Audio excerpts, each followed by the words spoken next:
alors Kinkeli Kane comme xañ nga ñu ko nee nga beneen jamono 2027 la kon. incha allah waaw bu ñu jëli jiwaat 3e étoile bi. incha allah waaw ñu ñëw kon ci ponk yi nga doon wax sànq.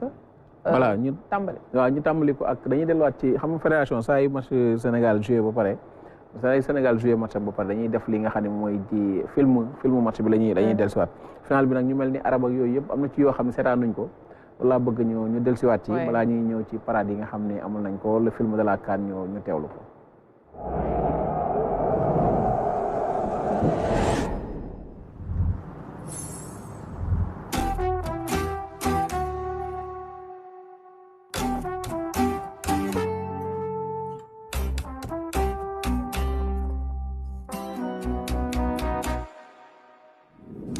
Pour l'histoire, les gars, c'est pour l'éternité. On est là ce soir, les gars. Il n'y a qu'une seule équipe sur ce continent qui peut le faire et c'est nous.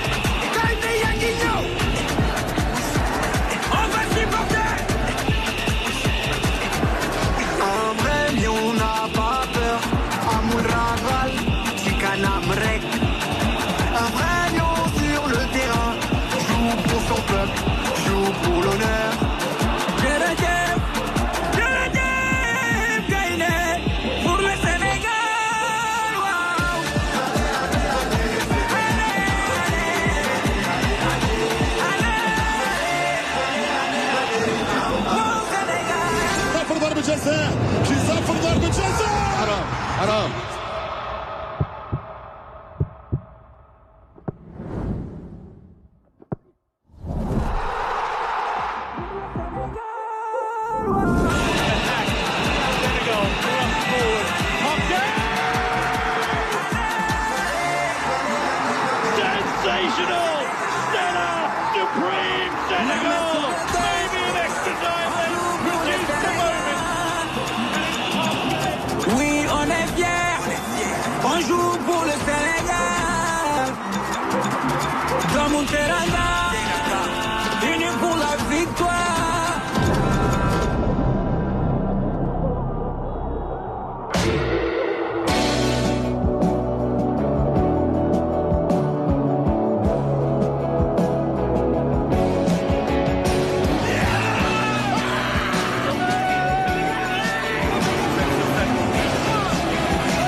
Sénégal rek. waaw donc même soo génnee si biti ñenn ñi soo leen gisee si yenn nationalité yi. bout de phrase boobu day ñëwaat tout le temps rek. waaw soo dee Sénégal rek c'est bon quelque part day mel ni. dañu ko dàqantale mais Aziz image yi ñu gis. da ngay seetaanaat yenn séquences yi sa yaram. da nga naan man loolu da nga naan man fan laa nekkoon ba léegi dund naa ko toutes ces émotions. et puis les joueurs allaient voir sur le terrain nga xam ni ñii tamit dañ doon xeex. waaw yenn choc yi doon am comment ils étaient projetés sur le sol ak yu bëri nga xam ne da nga koy gisaat nga xam ni am na lu ñu daj te jamono yu yëpp mi ngi doon taw lu ci ëpp. tout à fait xam nga buñ nee final la da nga naan benn match la moom moo ci des te li ma yor dinaa ko ci def. boo gisee gars yi ni ñu doon xeexee ci biir terrain bi duel yi ñu doon dem di ko remporter wala joueur ñëw dal sa kaw même bu lu fekkee arbitre bi yu ci bëri. match bi dem na ba jeex gisoo ñu jox carton benn joueur Maroc mu lay woon détermination bi nga xam ne gars yi am nañ ko surtout bi ñu demee vestiaire yi ba ñëwaat biñ arbitré penalty bi ñu génn ba ñëwaat noonu. da ngay gis ne déjà arbitre bi ci prolongation yi changé na. ba pare nga gisaat joueur yi tamit indiwaat beneen détermination ndax xam nañ nañ joué te buñ foole li nga xam ne moom moo di arbitre bi. te même sax penalty bi muy am dañ ci revenir aat gis nañ ni hors-jeu dafa am déjà au départ tiré wu ko demul xool VAR ba xam hors-jeu bi am na sax moom bu VAR daal li mu doon xool mooy penalty am na te loolu la tiré suñu borom def li gën mooy Birame Diaz daal di rat li nga xam ne mooy penalty bi mais jàpp naa ni tey final la boo xam ni Sénégal daf ci am taxawaay bu am solo mooy taxawaay bi may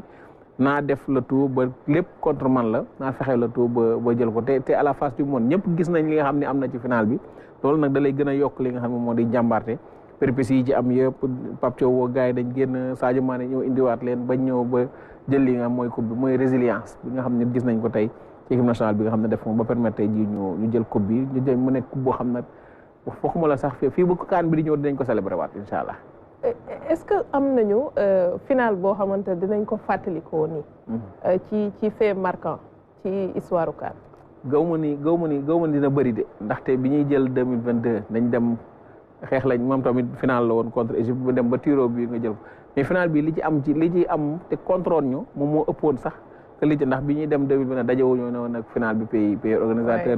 bi pays organisateur nga dalal sa jour ba buñ génnee buñ sëqatee sax wala bu ñuy wax de seen biir sax duñ ko dégg ndax sifflet yi nga xam ne moom la supporter yi doon def climat bu hostile nga ñëw kon dal ci mais liñ doon wax rek ni dal nañu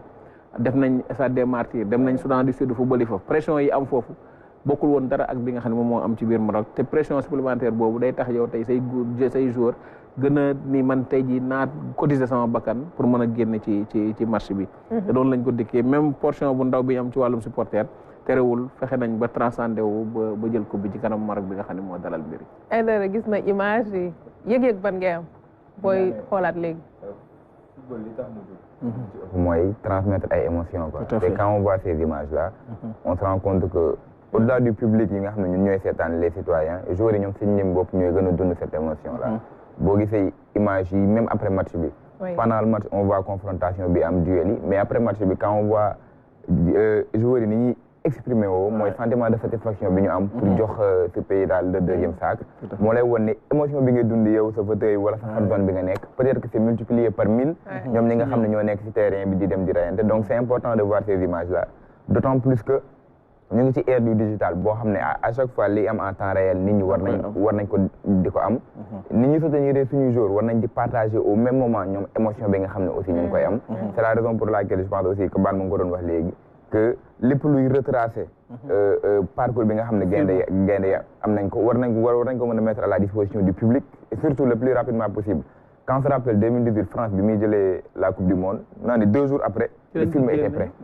parce que Sénégal aussi war nañ mën a nekk ci dynamique yooyu même si du côté de la fédération il y a beaucoup d'efforts qui ont été faits Sénégal bi muy def match amical am contre Brésil critique yi bëri woon na que amul équipe digitale amul mais on a vu que juste après ça il y a une bonne équipe qui s'est mise en place avec le grand Sidi Talla et que un travail exceptionnel est en train d'être fait notamment même ci demi-finale bi on a eu un film finale bi on a eu un film et on attend le grand film bi nga xam ne moom mooy retracer le parcours des Lions dans cette CAN là yaa ngi ko doon wax léegi CAN bu ñu dul fàtte la pas que pour le Sénégal mais pour l'Afrique parce que CAN la boo xam ne wax nañ ci lu bëri en termes d'infrastructure pays organisateur mais les faits yi nga xam ne moo am ci finale bi également day tax mu nekk concours de mbir yoo xam ne dina tax ba mu bokk ci CAN yi nga xam ne kenn dootu ko gaaw fàtte. Aziz alors parade bi yaa ngi koy wax démb ñun dañu la doon xaar que yow xam nga def aéroport ma yaakaaroon rek tamit bu gaynde jógee nga toppaat ci ànd ak ñoom ba pare doo fekkee jàmm nag xam nga démb fii laa toog nga may filmer démb naa la Kokiba bu ñu dolli wotoon 2 minutes ma neloo ci plateau bi boo xam naa loolu moo taxoon mënu ma dem ci parade bi waaye tamit supporters yi ñu ngi fa woon teeru ñi nga xam ne ñooy gaynde yi bu baax a baax ñenn ñi it yëkkati ay kàddu ñoom supporters yi ñu teewlu ko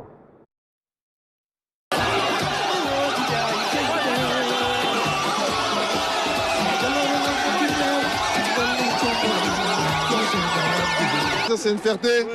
on est là tous ensemble, on s'élève devant le peuple, donc c'était l'objectif, la mission a été atteinte, donc on est très content. Merci, juste merci. Okay. Merci, c'était merci. Alors, qu'est-ce que cela représente pour vous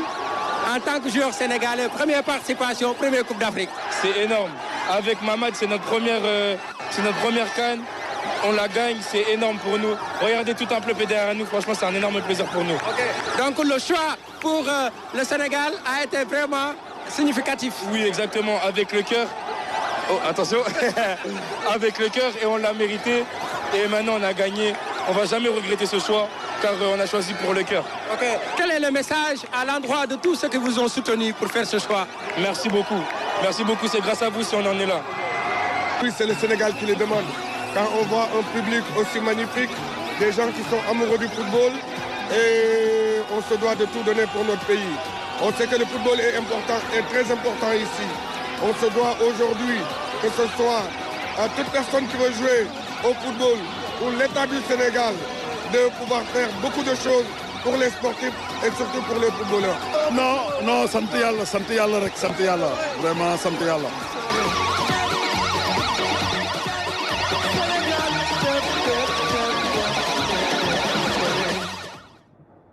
de très belles images. waaw yoo xamante ne ni gis nañ ko démb amoon fu bu nekkoon ci mbedd bi. man gis naa ñi ngi wàcc ci passerelle yi. ñi daw ci biir autoroute à péage maa ngi koy wax sax.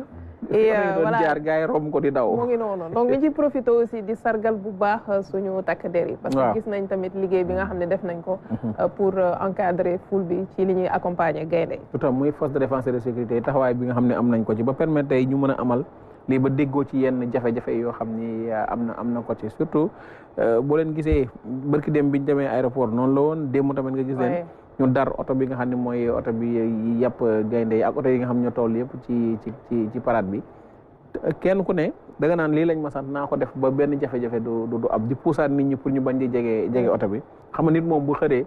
gis coupe bi nga xam ne moom lañ gars yi doon dem am kii engouement bi nga xam ne am na ko ci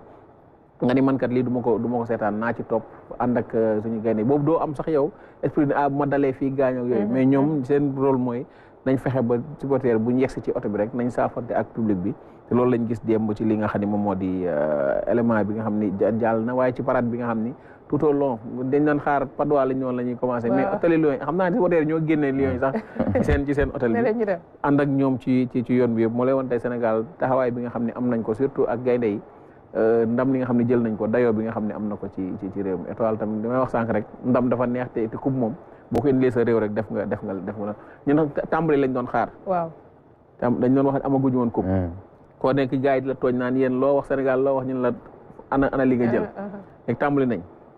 jël nañ ko 2021 tëb 2023 ñëw 2025 maanaam fii ak ñu koy def 4 ans dañuy li fi topp yëpp xam naa ne war nañ koo mën a raafale yóbbu. waaw li sa gànn gay naan coppet yóbbu cokki ba yóbbu alors yaa ngi ñuy fàttali démb ne ku mel ni Ibrahima Mbaye bi ñuy def tàggatoo bi fële ca Léopold Senghor jotu fi nekk ndax nekkoon coupe du monde des clubs waaw ci kii bi sax ci waaw bi ñuy def tàggatoo bi ci fi nga xam ne moom moo di équipe nationale bi ñëwee fi def tàggatoo ci stade Léopold Sédar Senghor fekk ko fi woon ndaxte mi ngi woon ci coupe du monde des clubs bi dem jouer ji coupe intercontinentale sax la nekkoon waaye loolu mooy daf ko manqué woon moo tax tey jii lu yu mel nii baax ci joueur yi gisoo keroog interview bi mu def mu ne mi ngi woowaat binationaux yëpp ñu fexe ñëw football si li nga xam ne moo di seen bu leen seen réew woowee ñu ñëw mu lay woon tey mu jógee dañ jël Ligue des champions jëleen trophée yi jékki-jékki rek nga ñëw indi ko Sénégal mu jël coupe nga defal ko parade bu mel nii te xam naa ni dina def image ndax Pape Gueye da nga gis mu yor benn caméra bu ndaw di filmer image yooyu li gaa ko di wax sànq da lay permettre tey ji boo demee ba toogaat ba di ko seetaanaat te ça donne des frissons mu lay wan taxawaay bi nga xam ne tey amal nañ ko pour équipe nationale dayo bi nga xam ne équipe nationale am na ko waaye boo jëlee trophée yi lépp loo xam ni am nañ ba tax na moom Ibrahima Mbaye ak Ismaël Jacobs ak Boulaye Dia dem bi ñu yegsee palais rek dañ mujj génn oto yóbbu leen ndax seen club moo leen soxla te temps bi leen xam naa heure bi ñu leen joxoon jot na pour ñu mën a dem aéroport pour mën a jël avion pour mën a delluwaat seen club fan la fekk dem parade parade bi dafa mel ni man ak Sénégalais yi ñoo ko seetaana noonu ndax ñun dañoo def pré-parade mun naa ne parade bi gars dañoo jàpp ni démb ci midi la commencé mais en réalité parade bi commencé na barki démb bi ñu yegg si aéroport ndax c'était prévu juste que Lions yi ñëw président accueillir leen mais Sénégalais yi bàyyiwuñu leen je pense que à 15 heures nit ñi fees nañ dell aéroport international bi lay jàng te ndax nit ñi foogoon nañ ni buñ ko defeewul Yoff defee ko AIBD dina gën a mën a tranquille que nit ñi duñ fi am accès pour que jour yi mën a ñëw tranquillement rejoindre seen hôtel mais baan mi nekkoon ci pique bu RTS bi gis na ni nit ñi jógee aéroport ba nit ñi yeggee à l'hôtel nit ñi fépp foo yegg ci rond point fekk fa nit ñi taxaw di xaar te nit ñi 15 heures lañ fa nekk bi nga leen di interviewé ngoon gi ñu ne la 21 heures ba minuit bu dee jour yi boobu loolu lañ bëgg a ñëw ñu ngi toog di leen xaar ndax li ñu defal jar na ko donc xam naa ne ñoom tamit sonn nañ ndax def nañ parade bi ñu yegsee à l'aéroport à minuit ba 3 heures du matin ñu soog a yegg seen aéroport xëyaat 11 heures midi ñu tàmbaliwaat ba heure bi nii mais Sénégal yi leen doon xaar tamit bëggoon nañ gis benn Sadio Mané bëggoon gis Idrissa Gana Gueye bëggoon gis coupe bi nga xam ne jaral na leen ñu rey seen bopp donc am na coono mais je pense que coono bi coono boo ko jaral ba neex la Aziz nit ñi bëgg nañ football finalement du li may du xale yu góor yi rek damay gis si biir ay mag gis naa xale yu jigéen yi mu ne Sénégal football mel na ni moo mën a boole nit yi ñu am cette communion là ba nga xamante ne comme ni muy wax sànq ay heures yu bëri fekk leen ci mbedd bi rien que parce que équipe nationale jaral na leen keroog boo ñëwee gis nga ba aéroport boo ñëwee fii pavillon présidentiel dafa jàkkaarloog benn rond point après nga def benn 200 mètres boo xam balaa ngay yegg ci pavillon bi mais terewul nit ñaa ngi fa taxaw mais ay xale ay mag ay jigéen góor jigéen koo fa fekk tey jii boo ko waxee la indi ban heure nga fi ñëw mu wax la ñenn ñi ñëw naa fi depuis 15 heures boobu ba léegi maa fi lan moo ko jar mooy Lions yi laay ñëw taxaw xaar mu lay wan tey dayoo bi nga xam ne sport am na ko tey amul benn tey depuis démb gisu depuis biñu jëlee kaan ba léegi wala ci biir kaan ba léegi coowum politique déggoo ko fi fii laa far déggoo ko fi kii fii la bokk déggoo ko fi du ma ànd ak dégg te gis ñaar ñu tuddante sax Sénégal dugal ñu jël kenn ku ne jëkk sa song sa morom daal di saafonteeg moom mu lay wan sport bi nga am football dayo bi nga xam ne am na ko da ngay décortiquer match wala nga am plateau toog di jot ay message yoo xam ne da nga naan man kii est-ce que man lii kii man ba moo war a ñëw toog fii lii ma ngay wax mu ñëw di ko wax mu lay wan tey dayo bi nga xam ne sport am na ko ak doole bi nga xam ne football am na ko ba fekk léew nga ñëw jël ko ama boo nekkee pays boo xam ni da ngay injustice da la daan dal ñu ñëw dem nañ fii 2004 ñu brouillard a des football ba ci ak brouillard am ci stade bi xamatoo lu xaw say jour gisatuñ bal bi ñu fexe ba éliminer la ñu dem Caire fi nga xam ne mooy Égypte di joué ak moom ñu ni teel a tànk Diomansy Kamara arbitre bi ñu joué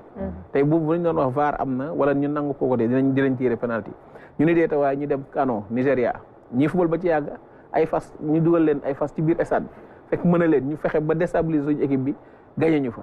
te dafa bëri woon ay injustices yoo xam ne Sénégal da koo dund ci Coupe d'Afrique des Nations dund ko ci ay éliminatoire tey nag yàlla moom moo ni tey ji Sénégal moo xewle tey lañ doon métti yëpp Pape Thiaw déjà réglé na ci benn problème mooy bi mu ne joueurs yi nañ génn loolu dafa def tilt ci bopp ñi nga xam ñooy dirigeant football bi muy CAF muy FIFA même joueur marocain yi affaire boobu da leen a jàpp te gis naa ne xam naa ne lu baax la woon pour mu def ko buñ dugg si waatee ci match ñun ñoo leen gënoon nekk ci match bi te fexe nañ ba jël ko maanaam fi ne nii moom injustice moom dégg nga dem ni ko professeur Massamba Gueye waxee loolu waaye waxati loolu bay danga ko defal ni Pape Thiaw ndax xam naa ne léegi moom loo mu wax rek ma la damay def ni Pape Thiaw na nga am Sadio Mané sa wet rek waaw da nga am Sadio waaw nga dëgg la tey xamaa dañuy dem ci parade bi la ñuy continuer ba tey ak supporters yi nga xam ni teewal nañ ci ak joueurs yi nga xam ni da doon yëkkati ay way jëmale ci li nga xam ni moom moo doon waa gars yi ñoom neex baat waaw ñu mel ni Ghana waaw ñu teewlu élément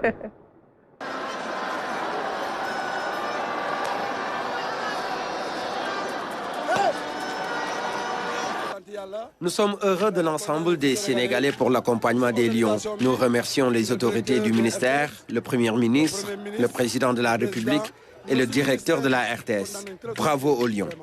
Nous sommes ici depuis ce matin, mais cette victoire en vaut la peine. Nous sommes ravis des Lions et mention spéciale à El Hadji Malick Diouf. Moi, je les aime tous, mais Crépin est mon préféré. Sadio Mané est mon lion en chef. C'est une fierté pour nous.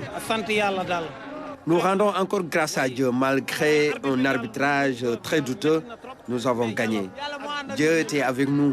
Nous sommes heureux. Nous attendons les Lions depuis 7 heures. Notre joie n'a pas de limite. C'est un sentiment immense, quel que soit ce que nous endurons. Je suis ici depuis 11 heures et nous sommes ravis malgré tout. Crépin est mon joueur préféré et je lui souhaite un prompt rétablissement.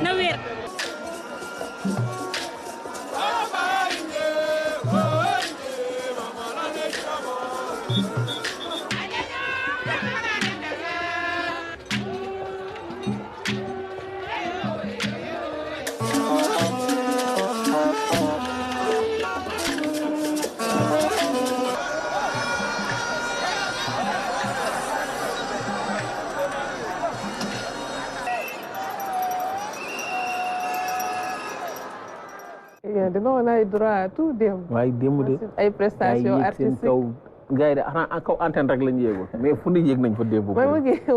kii wax nga dëgg affiche yi. waaw ci panneau publicitaire yi man dama mujj ma ne ñii liñ def wóorul sax. naa ñoo xam ci kaw panneau publicitaire yi lañu yéeg ñii foo ay daal foo mën a war a mën a yéeg ba jàkkaarloo gaynde ba immortaliser instant bi rek gars yi daganal nañ ko démb mu nekk taxawaay boo xam dañuy teewlu ambiance bi nga xam ne nag moom la ñuy mujjantale jëmoon ci li nga xam ne moom moo di parade bi.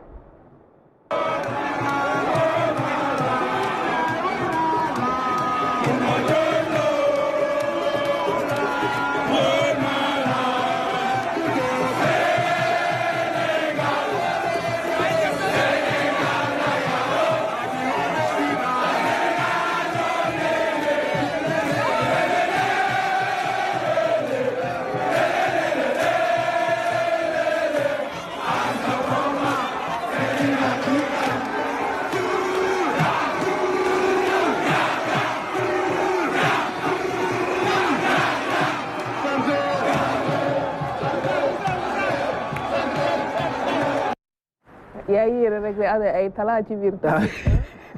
ngay gis Gana si kaw ak Gana gars yi ne moo yor ambiance équipe bi kon mu nekk loo xam ne lu amoon solo la yéen da nga koy seetaan sax sa yaram day daw da nga naan lii moom nit yàlla may la ba nga fekke ko li gaa ko di wax sànq yàlla may la ba fekke ko rek sant ko bu baax a baax Sénégal jël na coupe d'Afrique ba jëlaat ko moom buñ demee am nañ way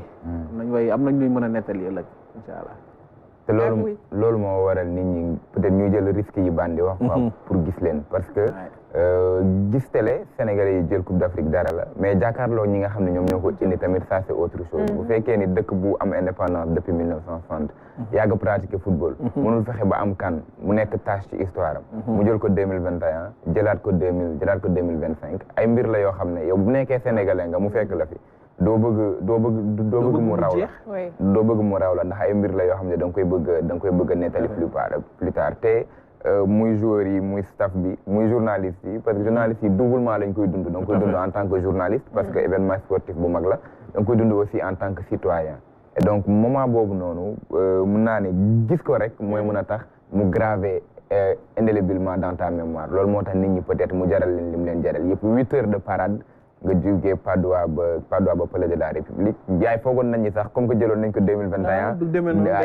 te nit ñi te férié amul nga gis mbooloo bi nga xam ne ñëw nañ yëpp mu jaral mu won la ni nit ñi daf leen a jaral xam bu fekkoon ni démb férié la xaw ma kon mbooloo mi nan la doon demee ndax biñ ñëwee 2021 parade bi commencé nañ ko je pense vers 18 heures yegg palais 1 heure 2 heures du matin bii lu ñu commencé 11 heures ba minuit ngay soog a yegg palais mooy wane ni aawa neex na waaye xëy na ñaareel bee daaxal gars yi te gars yi nee nañ il n'y a jamais 203 balaa ñuy yéegi ci CAN par 4 ans xëy na kon ñun ñoo war a tëj CAN par 2 ans ndax sentiment bi moom sentiment bu am doole la te xam naa ne sénégalais yi bëgg nañ ko dundaat ndax CAN du sàppi CAN du sàppi de coupe moom foo ko amee rek baax na nay étoile di yokk rek xam naa ne du ñàkk de Aziz yëglekaay yi ñoom itam dinañ ci ñëw ci bés bi ci li nga xam ne mosal nga ñu ko léegi moo xam ci parade bi waaye tamit yenn ci réaction yi am ak kaddu yi nga xam ne certainement président de la République ñëw na ci démb bi muy sargal suñu gaynde ci récompense yi ci tamit yenn raay yi nga xam ne tappal nañ leen ko loolu yëpp di ngeen ci ñëwaat léegi ak quotidien yi di ñu xëy ci bés